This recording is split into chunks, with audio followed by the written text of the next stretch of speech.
drought.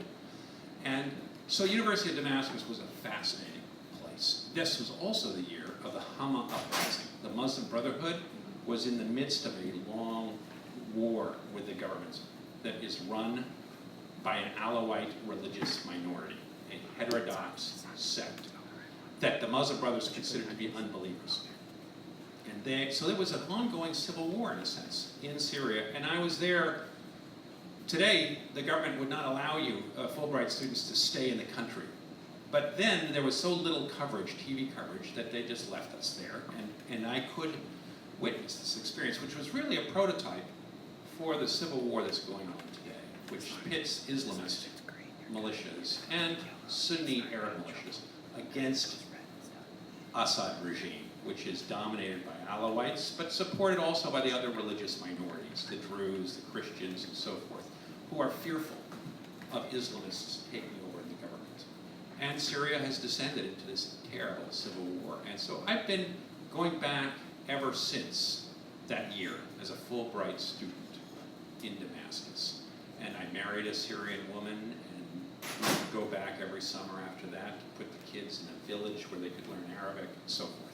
So I've been a Syria guy ever since. Well, so let's back up. You're also a historian, right? And you teach modern Middle East in particular. When you teach that course, and imagine that you're teaching it today, where do you start? How do you start teaching an intro to modern Middle East course? What are the building blocks that someone who has sort of a basic knowledge of the region really needs to know to understand how complicated it is? I start with the collapse of the Ottoman Empire. This entire region was owned and administered by the Ottoman Empire, which was a very successful early modern empire, stretching from 1300s. Can everybody hear me well? This is working. Began in the 1300s, and right up to 1918, when it was defeated by the British, largely. And I begin with the crumbling of the Ottoman Empire and try to introduce students to the fact this is a dynastic empire, it's an Islamic empire, it has the Sultan, the ruler in Istanbul, is a caliph. So things like ISIS today, trying to resurrect a caliph, are not making this up out of whole cloth. This is an experience that the Middle East lived in a caliphate until 1918. So in some ways it'd be like monarchists in France in the 19th century who were thinking that the Republic was crazy and that they should go back to monarchy. So I start with that, the carving up of the Middle East at the Paris Peace Conference, 1919, creation of nation states, which was an alien concept in many parts of the Middle East. The borders were drawn largely haphazardly and stuck together people of different religions and different ethnicities who did not want to be living with each other and expected them to create a political community based on nationalism that they failed to do. And you can compare what's happening in the Levant today, whether it's Iraq, Lebanon, Syria, Israel, Palestine, the crumbling of these efforts to build an inclusive political community, to what happened in Eastern Europe. And I think that that's an important comparison to make, because all the Eastern European countries were a product of 1919 at the Paris Peace Conference. The First World War was an empire-destroying war. It destroyed not only the Ottoman Empire, but the Austro-Hungarian Empire, the German Empire, the Russian Empire. So whether it's from Poland all the way down to Palestine, these new states were created at the Paris Peace Conference. Borders were drawn around people who did not want to live together and who failed to find political community. And what we've seen is a great sorting out. Not only in Europe, which the bloodiest part of it was in World War II, when Hitler conquers places like Poland. Poland was 64% Poles before World War II. By the end of World War II, 100% Polish. All the Ukrainians were driven out. The Jews, of course, were killed. The Germans, of which there are over 3 million in Poland, were all ethnically cleansed. almost 12 million Germans were ethnically cleansed from Central Europe.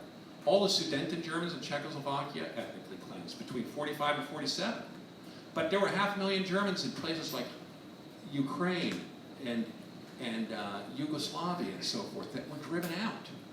And then, of course, Yugoslavia broke up in 1990. The Great Sorting Out wasn't really finished. 7 nation states created out of Yugoslavia in 1990. Ukraine, you could argue, is being sorted out today. And that creation of nation states in Europe, long and bloody, zero-sum game for minorities who've driven out, that attempt to find a common ethnic community that trusts each other, looking at minorities as a fifth column who are not part of the nation.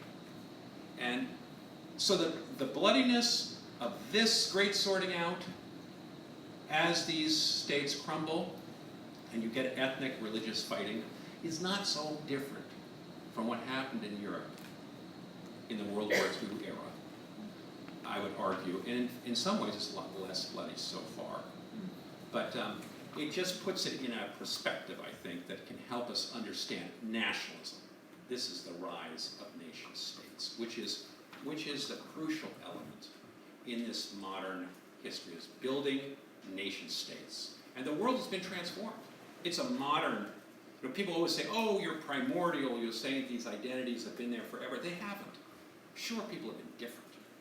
But in multi-religious empires, they were held together by a dynasty, often by a religion that was, to a certain degree, gave protection, if not equality.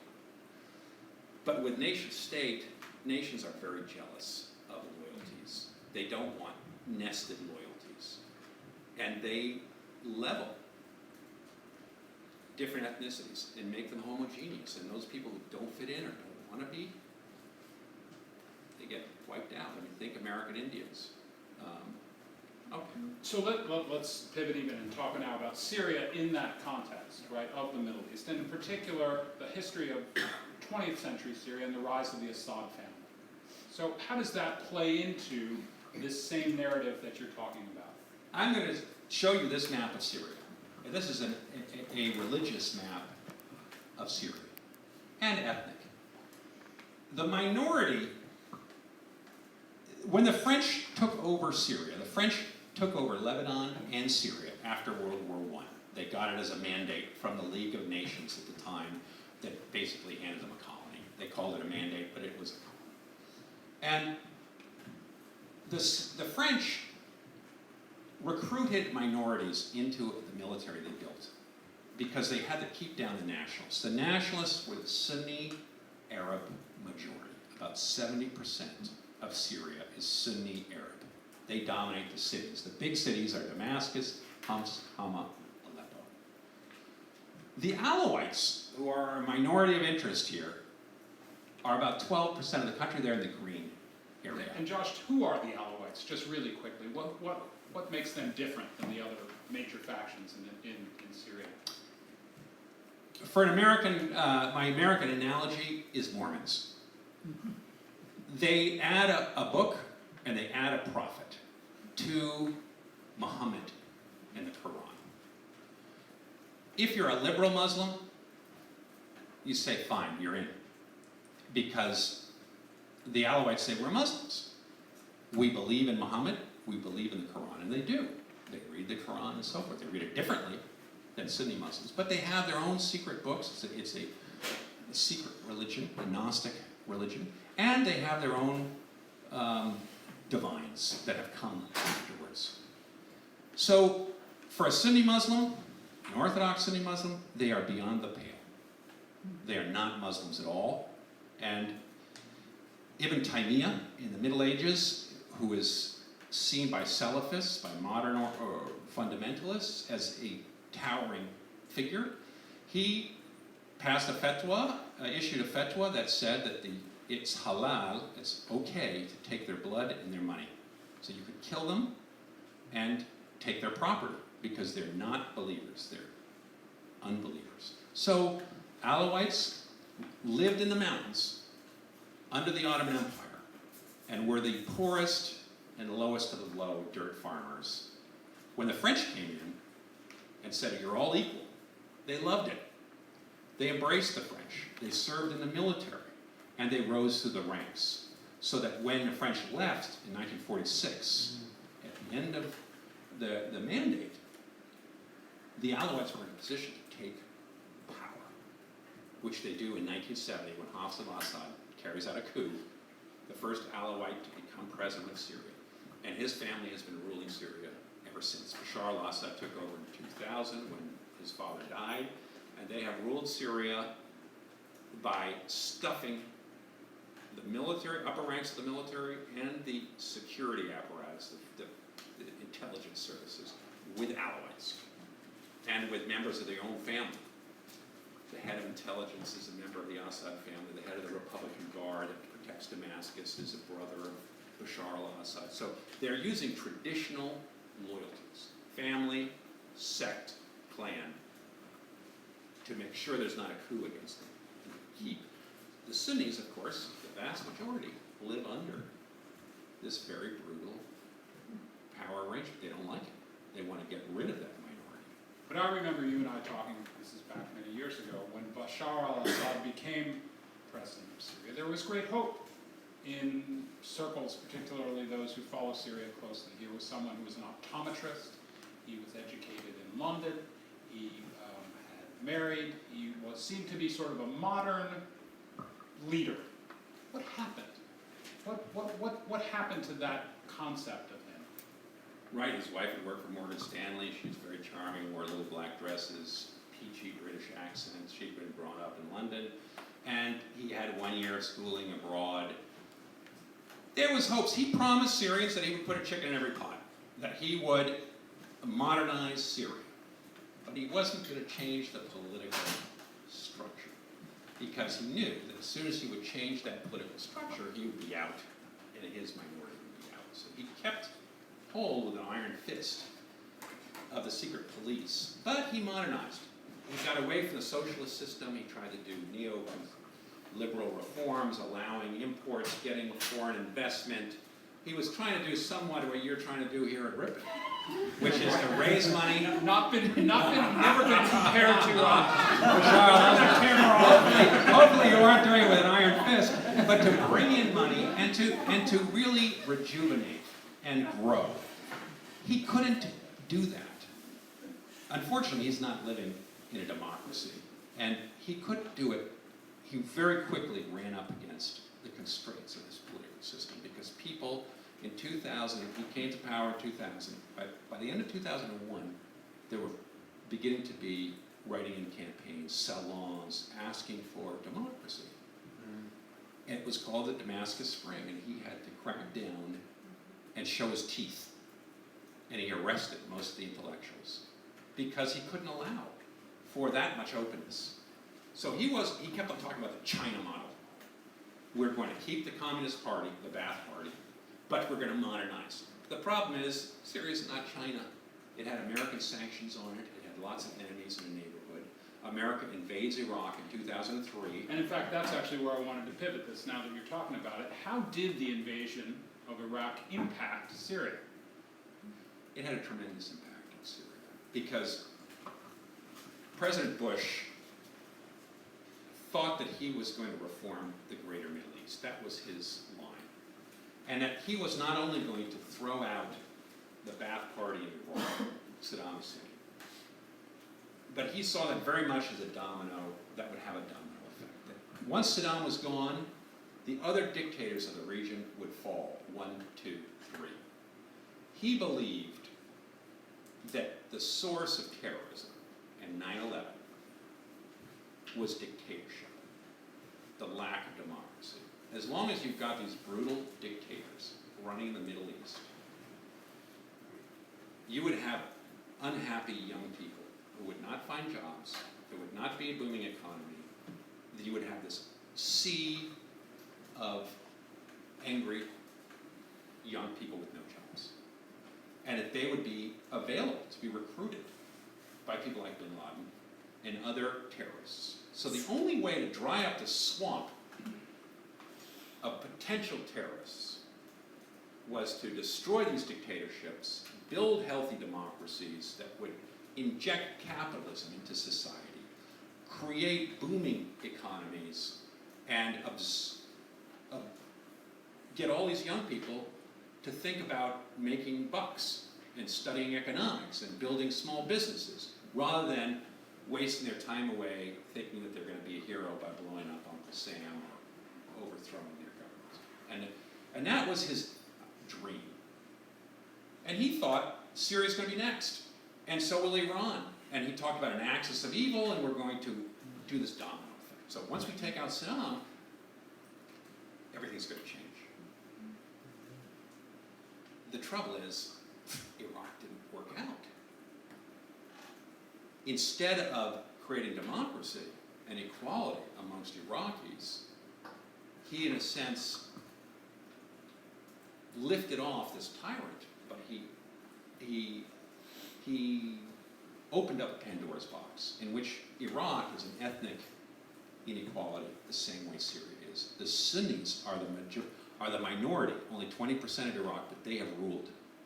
And Saddam Hussein was a Sunni, the Ba'ath Party was an instrument for Sunni power, and the Iraqi army was an instrument. The top officers were all Sunni. So in a sense, what the Alawites had done in Syria, Saddam Hussein had done in Iraq. And by ripping the Sunnis off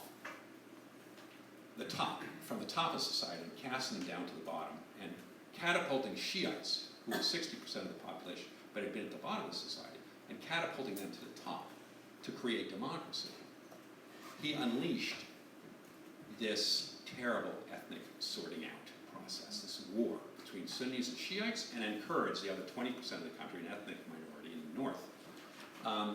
It all began to, let me just go one back here. Here's Iraq. The Sunnis are the yellow part in the west, Shiites in the south, the green, and Kurds in the north. Sunnis only 20%. They dominated in Baghdad. So by making the Ba'ath Party illegal and disbanding the Iraqi army, the United States essentially drove all the Sunnis from power and helped the Shiites to the top. Today, the Prime Minister of Iraq is Shiite Abadi, and he has created an army that's largely Shiite and militias that are all Shiite to protect him. And he has replicated, in many ways, the same kind of government that Saddam Hussein had, but with Shiites. And the response is that the Sunnis felt completely marginalized. The 400 soldiers in the Iraqi army that got disbanded all had arms, and they began to take up arms, and the top officers in particular fight against America. They joined Al-Qaeda, looking for help, and America spent the next years killing Sunni Arabs and Al-Qaeda. Then when we left in 2010, and Obama pulled us out of Iraq, the Syrian Civil War started in 1911.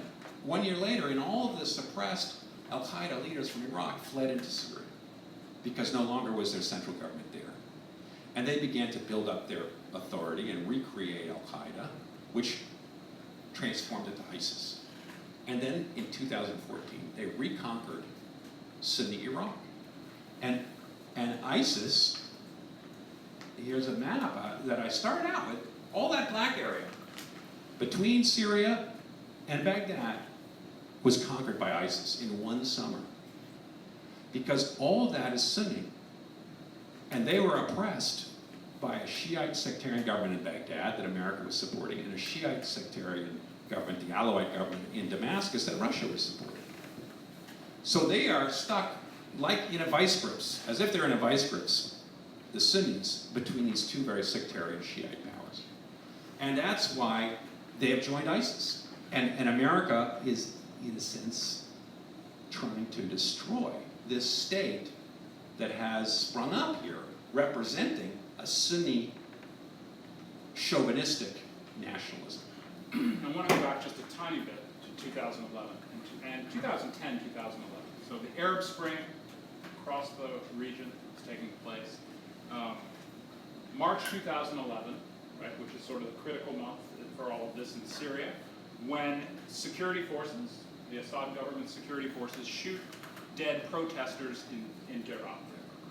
And they are demanding the release of political prisoners, they're demanding for more openness, they're demanding for some of the other kinds of changes that they saw across the Middle East, in Egypt and in Tunisia and other places. What happens, right? So this is where I think Americans in some cases start to get lost a little bit in sort of how this starts to break down. Bring us back to March 2011 and this decision point, this tipping point really in the process in Syria. Big demonstrations in Daraa, the south of Syria. You can see where there's a little white Daraa on the south of the map there. This is a rural area. It had been hit hard by a long 5-year drought, so forth. A bunch of kids from a school start writing on the walls in spray paint, "Down with Assad. Assad has to go." They were mimicking the same slogans that we'd seen in Tunisia, Libya, Egypt, right across the Middle East with the Arab Spring. The Assad intelligence people in Daraa arrest a bunch of these kids for spray painting on the walls, and they torture them and beat them up. This is a tribal part of Syria, and families come out and they object, big demonstrations, and the intelligence people are completely arrogant, and they tell these people to, there are a lot of contradictory stories, but something like, if you want, you can have more kids. Go make more kids if you don't like this. But they were completely arrogant. So the demonstrations got big. The government began to worry, and the demonstrations broke out in other cities, and it became a big uprising. The government, fearful that it would continue to expand, began to shoot demonstrators and to tear gas, fire into the crowds, and it became increasingly violent. Most Syrians, the average age of a Syrian is 21 years old. Half Syrians are 21 or younger. Very few Syrians remember Hama, 1982, the uprising, the Muslim Brotherhood of the 70s. And The this regime.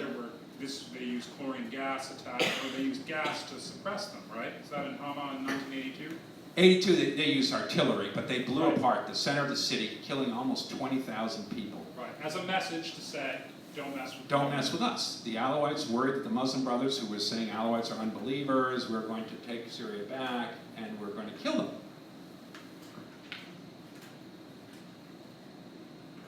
Young Syrians were idealistic. They wanted to change. And like every other Arab society, they thought, this is our moment. We'll rise up, and all of Syria will rise up, go into central squares, and this government will collapse. But of course it didn't collapse because of the ethnic differences, because they were worried about the zero-sum game, that if the Sunnis take over, they're going to be driven out. And they'll lose everything and be marginalized, like the same as happened to the Sunnis in Iraq. They looked across 2 years, a decade earlier, the Sunnis were completely smashed in Iraq. So they didn't want to be, that's the way they looked at it. They didn't see it as, oh, liberals are going to take over and create a better society. They saw these jihadists are going to be the real ones who take over. And Assad began to talk about jihadists, takfirists who were being supplied by Saudi Arabia and so forth. And it wasn't true back then. It becomes true. Now, when did it become true anyway? It's hard to know. But today, the liberals who took so much hope in those demonstrations have been driven out of the country. After 6 years of civil war, the people on the ground with muscle are the Syrian army, led by Assad, and supported by Iranians and Hezbollah and a lot of other Shiite militias from Iraq and so forth, are facing off against some very hard-bitten Syrian militias who are, many of whom are allied with Al-Qaeda. And we saw just today a list of 21 major Syrian militias rejected John Kerry's and Lavrov's ceasefire that was issued yesterday, that was announced yesterday, that said, the Assad Air Force will be grounded and no longer bomb for a week. And then America and Russia will go after ISIS and Al-Qaeda, Nusra militia, which is Al-Qaeda in Syria.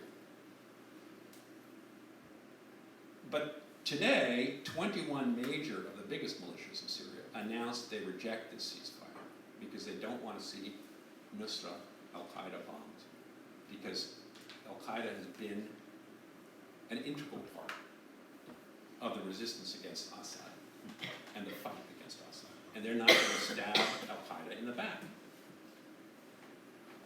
And this has left John Kerry embarrassed because he's trying to say these are moderate militias who will fight with us against Al-Qaeda, and they don't want to.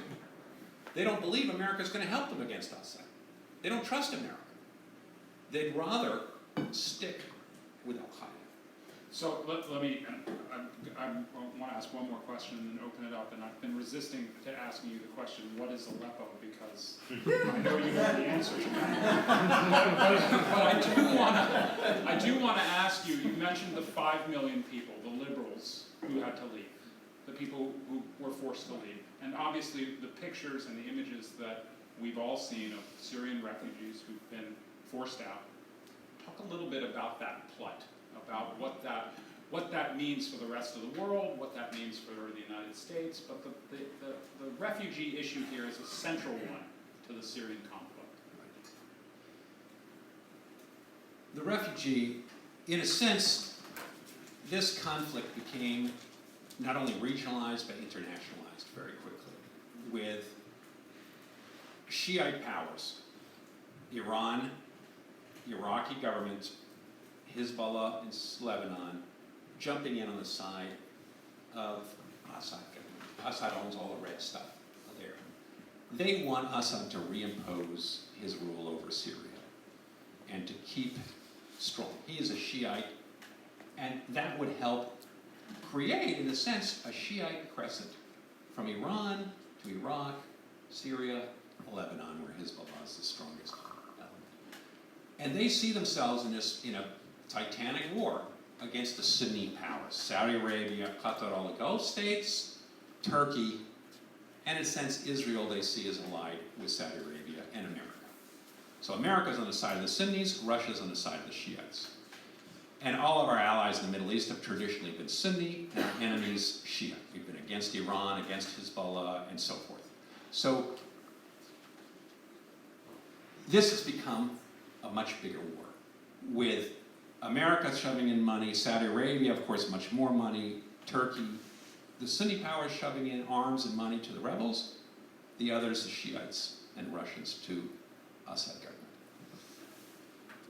This means that the civil war doesn't come to an end, because people don't lose, they can get more and more money. They don't become exhausted. And that means the people lost hope. The war is just going to go on and on, and people who think, oh, if I just had one more year, I could keep my head down. In Aleppo, particularly, which became a center in the north, you could see all of these different colors converge on Aleppo in the north, where it's right at the center of this battleground. And at a certain point, people give up, because their kids, there's no more schools, electricity is on for about an hour a day, the drinking water is no longer clean, people are getting horrible, cholera and other horrible diseases. And they decide, I've got to leave, because the barrel bombs keep on falling, there's war, there's uncertainty, and you can't see an end to it. So they begin to leave. And that's why, and the war has moved from one city to the next with terrible destruction. So they're leaving. And that's this outflow, and it's not going to stop, because there is no end in sight. And that presents a terrible problem. How do you deal with that outflow? Who's responsible? Is it the countries that are neighboring, Turkey and Lebanon and Jordan, hold the bag, or the Europeans help? Or, America took in 10,000 this year, I think, but of course that's a drop in a bucket to 5 million people. And so it's not going to stop. That's the problem, because of this meltdown.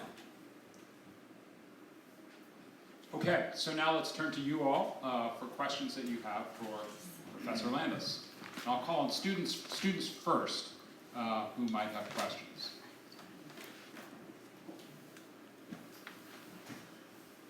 Simple questions. If not, I can go to the press first. There's a guy here with a green shirt. Oh yeah, Zach, go ahead, and then I'll reread your question so everybody can hear it. Yeah, no problem. So let's look at the map. You talk a lot about the Sunni and the Shia. I'm just very curious, what stake do the Kurds have, and the, in the meltdown in Iraq and Syria currently as well? Okay, Thanks. so the Thanks, question is, what to do about the Kurds? What's their role? Well, that is a great question. I really avoided mentioning the Kurds here. But the Kurds, as you can see, the Kurds in the northern Iraq have everything but independence. But they're quasi-independent. They have their own army. They've converted to speaking only Kurdish and teaching only Kurdish in their schools. Their second language is English.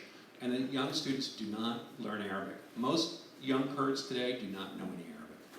So it is becoming a separate nation. They've got their own flag. They've made deals on oil through with Exxon and so forth, and Kurdish oil is coming to Texas and so forth. So the Kurds are quasi-independent in northern Iraq. The Kurds live in northern Syria. You see all those yellow areas. That's Kurdish, right along the Turkish border. Most recently, the United States has been trying to destroy ISIS, this big black blob. And I think I have another map. Let me just shift forward. That's good, but we're going to go to this one. Where do we go? Yeah, that's good. The yellow is the Kurds. The Kurds want to get over to Afrin. You can see an ethnic enclave of Kurds above Aleppo on the left, the west. There are Arabs between them, that purple area. America has been trying to get the Kurdish militias organized in the yellow parts. Let me just see if I can have that. There it is. You see that red part was owned by Al-Qaeda, was owned by ISIS. The Kurds have taken that all away to expand their state. And they've done that with the help of American Special Forces and our Air Force. So the Kurds have been very successful at taking back that gray area from ISIS. So ISIS has lost a tremendous amount of land to the Kurds. So what America discovered is the American people, after ISIS cut off the heads of those journalists, American journalists, so spectacularly, Americans wanted to kill ISIS, but they didn't want any American soldiers to do it. So this put the president in a pickle. How is he going to destroy ISIS and yet not put any boots on the ground? Well, the American people have to be satisfied. And that meant you had to find a local militia or a local army that would help you take that territory from ISIS. And who were the possible choices you had? You had Assad, who wanted to be your man, but we don't like Assad. You had the Kurds. You could have had Arab militias, but there are 1,500 different militias. And we spent our first 3 years trying to get the militias to unite, find moderates, get them to separate from Al-Qaeda, and we failed.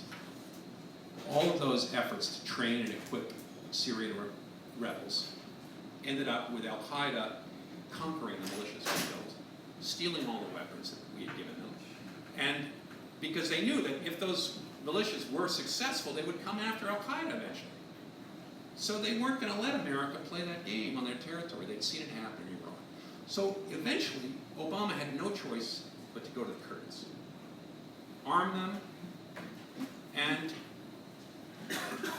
help Kurdish nationals, help them get a state, and take that land away from Arabs. So in a sense, he was promoting an ethnic cleansing of his own, because if the Kurds take that territory, they're not going to let Arabs rule it. They're going to rule it. And Arab towns are going to be pushed out. And anybody who had been aligned with it, with ISIS, is going to get... So it's good for the Kurds, bad for the Arabs. And Turkey saw this as a stab in the back, because 20% of all Turkish citizens are Kurds. And many of them some of them want independence themselves, and to join a greater Kurdistan that would be created in Iraq, Syria, and Turkey.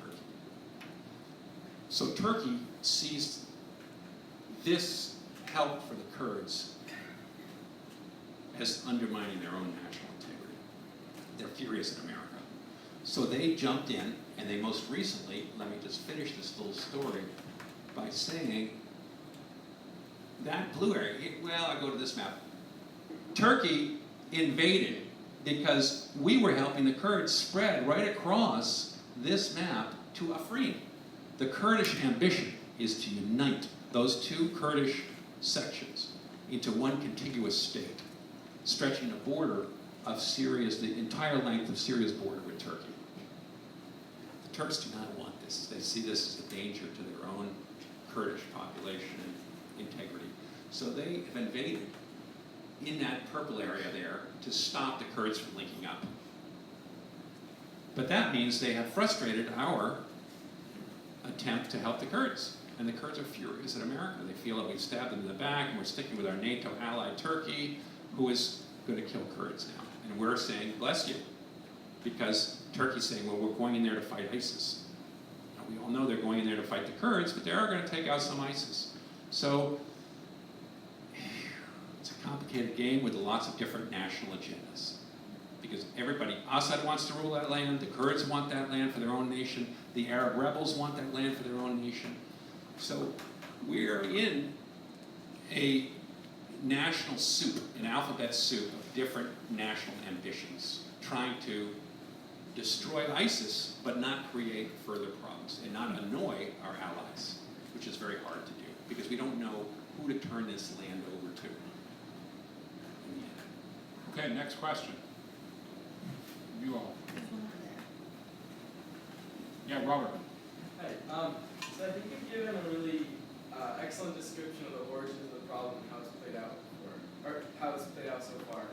But looking forward, is there anything we can be optimistic about, or do you see any possible ways for someone?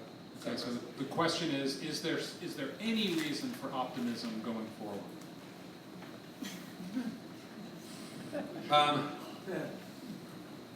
Right now, it's not a very optimistic scene. ISIS is being destroyed, and it's lost a tremendous amount of its territory. It's lost 40% of the territory that it held a year and a half ago, both in Iraq and in Syria. The trouble is, in order to do that, we've used an extraordinary amount of brutal force. And the next place that's going to be taken is the Iraqi city of, let me go back, please. The Iraqi city of Mosul. Maybe you can see Mosul up in the north, ISIS territory. It's the second largest city in Iraq. It's got over 1 million inhabitants. When ISIS conquered it in 2014, summer 2014, almost not a shot was fired. The Shiite-dominated Iraqi army troops that were there fled, and nobody resisted. 60,000 members of the population of Mosul were Christians. They all fled within about 2 days. Mm-hmm. Then ISIS went up to the north, just north of it, in the plains of Nineveh, where the Yazidi sect, who are a pre-Islamic sect and are accused of being pagans by the ISIS people, and they slaughtered the men and took about 5,000 to 6,000 young women into slavery and began selling them as concubines to each other. And that's when America stepped into the war at that point, because we thought Mosul is gone, they might go right up into Kurdish territory, and Obama could not allow that to happen. So if we take Mosul before Obama leaves, which is what he wants, and his generals have promised us they're going to do this, it's 1 million people. We're going to have to bomb it. The Iraqi army, which is largely Shiite, is going to come in, and they're going to take retribution on anybody they think has been collaborating with ISIS, which is probably a lot of people. And we have other cities of Fallujah and Ramadi that have just been conquered, and 80% of the housing stock in those two towns was destroyed. Most of their inhabitants are now sitting in the desert in tents, getting water and some food from the UN, but not adequately, and they're in 120-degree weather. A lot of them are finding their way as refugees into camps. So it's a real destruction of the Sunni towns and villages by this Iraqi army with American help. And so you're damned if you do, and you're damned if you don't. Speaking of damned if you do, damned if you don't, let's just talk about American presidential politics in Syria for a moment. Both sides of the debate have been critical of each other in terms of talking about Syria. So you have Republicans saying of President Obama, he drew a red line with chemical weapons. He said we were going to massively intervene. If chemical weapons were used, then chemical weapons were used, and he stepped back from the line. That's no way to run foreign policy. Similarly, you've heard Democrats criticize Republicans who've said, we're going to carpet bomb our way out of this. We're going to expletive bomb the blank out of them, right? And people saying, well, that's no way to go about this. This is far too complicated. How do you handicap what the two presidential candidates are saying about Syria right now? Well, Trump changed the conversation for the Republican Party on foreign affairs. He talked about stupid wars. That was his first line. We're not going to get into stupid wars. That was before he started talking about carpet bombing and stuff like that. But he said, essentially, that George Bush's war in Iraq was stupid, which was a big no-no. He, of course, was blaming it on Obama for Libya. He wanted to focus on destroying regime change. The policy of regime change was wrong, he said. We need dictators in the Middle East. And so he implied that leaving Gaddafi in Libya would have been the better thing to do, and by implication, leaving Saddam Hussein in Iraq would have been the better thing to do. He didn't criticize George Bush for going into Iraq, but he did implicitly. But since then, he hasn't really articulated any policy other than carpet bombing ISIS. I'm going to kill ISIS faster. The trouble is, as we see, ISIS is a conundrum. You can bomb them, but they've gotten very good at eluding and not traveling in big convoys and eluding Americans, and we can continue to bomb. But we're killing a lot of innocent people when we do that, or we're worried that we will. And they just can disappear and come back. You need the sort of 101 of destroying an insurgency like this is that you have to provide a better government than the one that ISIS is providing, and we have no ability to do that. What we can do is partner with the Kurds, but we don't know who Trump would partner with. Would he partner with Assad and Russia? That's what Assad and Russia want, right? They want America, and that's what they've been trying to convince America. If you want to destroy ISIS, we can do it. Team up with us. Let's all do it and put Assad back into power. And in some ways, that's the logic of the Trump argument, which is if it would have been better to have Gaddafi there and Saddam Hussein, it'd be better to have Assad. So let's just help the Syrian army retake and clean up Dodge. Now, America is not going to do that, because that would be helping Russia. It would be undermining all of our principles of democracy promotion, human rights, and a people who's gassed his own people, a president who's gassed his own people. I can't see America doing it. It is an answer, but it's not an answer that certainly the Democratic Party will ever make. And Obama has spent his whole presidency making sure we don't make that. But he hasn't undermined Assad either, because he's frightened that if you take out Assad, ISIS or Al-Qaeda would move in. Okay, other questions? Tim Mike. In the Obama presidency, in former Secretary Clinton's book, she talks about the famous parting with the administration regarding the issue of no-fly zones. In hindsight, who should have won the argument? I mean, obviously Obama did. There were no safe zones. No-fly zones. Yeah, there's no-fly zones. Do you think that made sense? So the question's about no-fly zones and the difference between Secretary Clinton and President Obama on this issue. Well, there were two areas where no-fly zones were proposed. The rebels wanted a no-fly zone over all of Syria.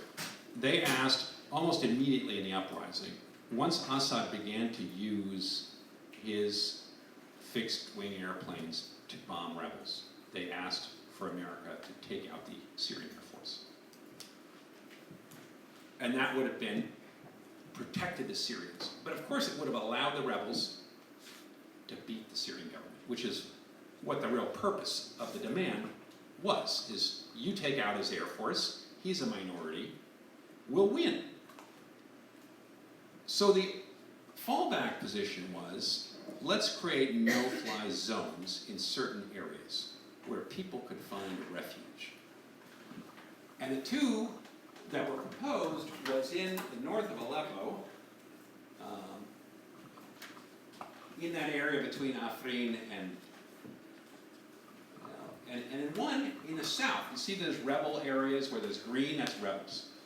And to create a no-fly zone here, and a no-fly zone in the north, along the Turkish border, where the rebels were getting their arms and going back and forth to Turkey, and so forth. It's a good idea at first blush, because if you take out the Air Force, nobody can bomb, and it's safe. But it still has the problem of which rebel group is going to own it. And there are 1,500 different rebel groups. Al-Qaeda is one of the big ones. Al-Qaeda dominates. You see all that dark blue area in the rebel up around Idlib? That's Al-Qaeda. And they are, you don't really know where they are, because they're working closely, hand in glove, with lots of the other militias there. They have a common battle room where they make plans together and they share arms. So if America gives arms to moderate militias, a lot of those arms end up in Al-Qaeda's hands, because everybody's working together. And we try to pretend that there are moderate militias and that there are the bad militias and that we can draw a line between them. But they all see themselves as Sunni Arabs trying to unseat Assad, and they need each other. And they need the expertise of Al-Qaeda, which is a powerful militia and is very strong and has dedicated suicide bombers who are willing to blow themselves up. And suicide bombing is crucial in the balance of power here, because most of the big fortresses and air bases have been taken because of suicide bombers. Big trucks full of TNT that go right at the front gates, blow them up, because they don't have big enough weapons to do that. They don't have an air force. So if you create a no-fly zone over that area, maybe Al-Qaeda would dominate, and they wouldn't be subject to Syrian bombing. Would America then have to put a police force on the ground in order to adjudicate who gets to rule that area, and not to have the different militias fight over it?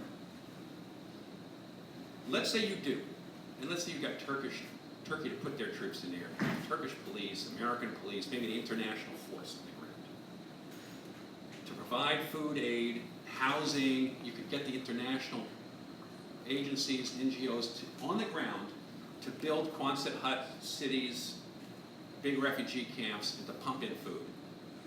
And you have a police force to make sure that the bad militias don't run it all and steal the food and sell it back and make money, buy arms. Then you've got an alternative Syria, right? You've got a foreign-run Syria, inside Syria, with a government that you're going to construct, made out of Harvard graduates, hopefully, that'll be creating a new government on democratic foundations. Then what do you do?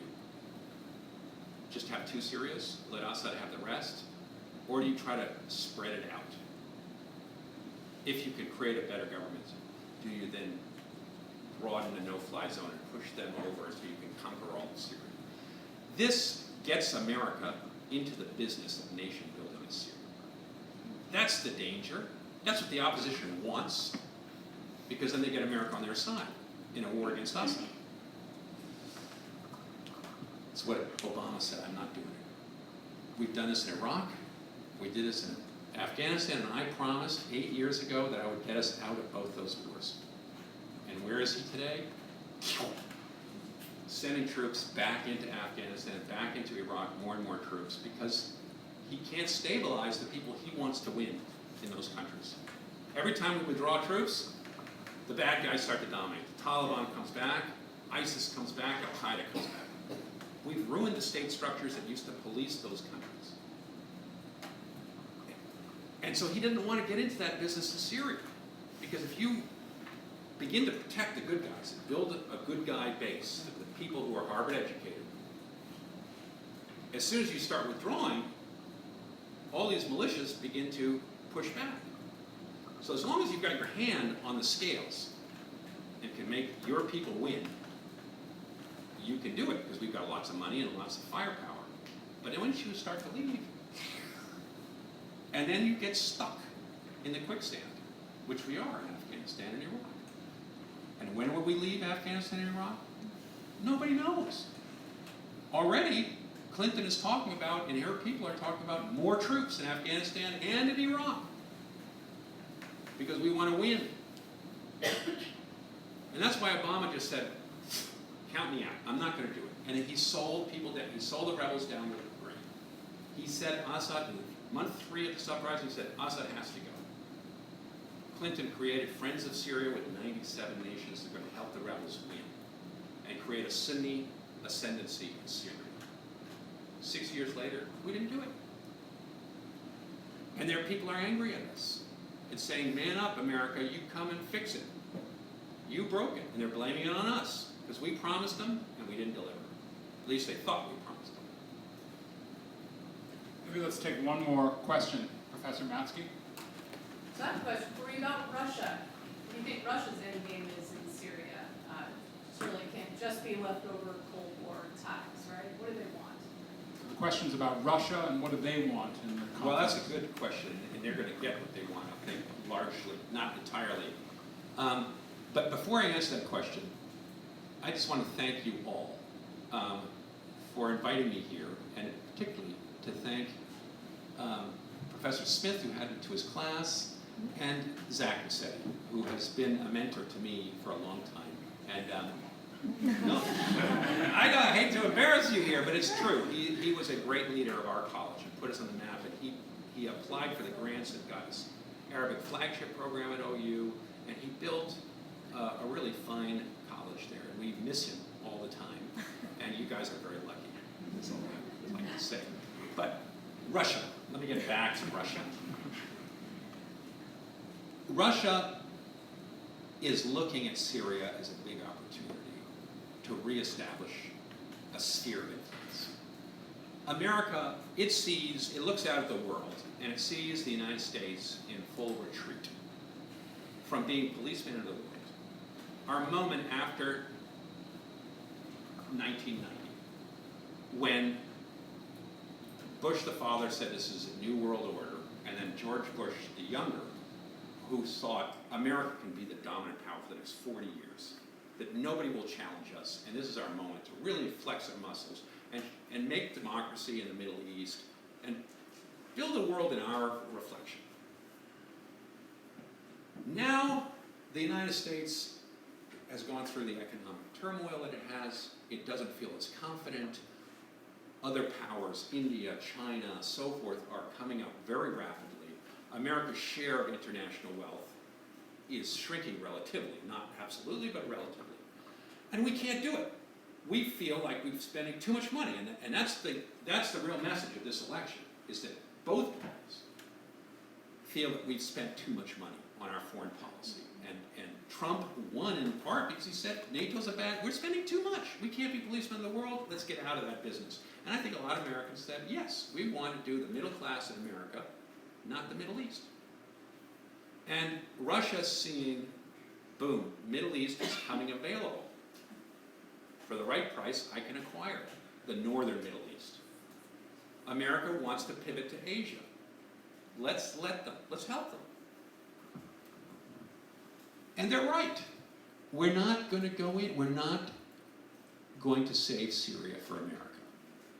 And we're not going to destroy Hezbollah probably in Lebanon. We're not interested in Syria. And so I think they see this as this is their chance to build a Shiite crescent with Iran that's going to dominate Iraq, Syria, Lebanon. And Russia's going to be in there, and it's going to be a Russian sphere of influence. And they're going to add it to Ukraine and Crimea and so forth. And that the world is going to go back to a 19th century world where there are spheres of influence. And America doesn't want that real estate and isn't willing to fight for it, and they're going to take it. Please join me in thanking Joshua Landis for being here.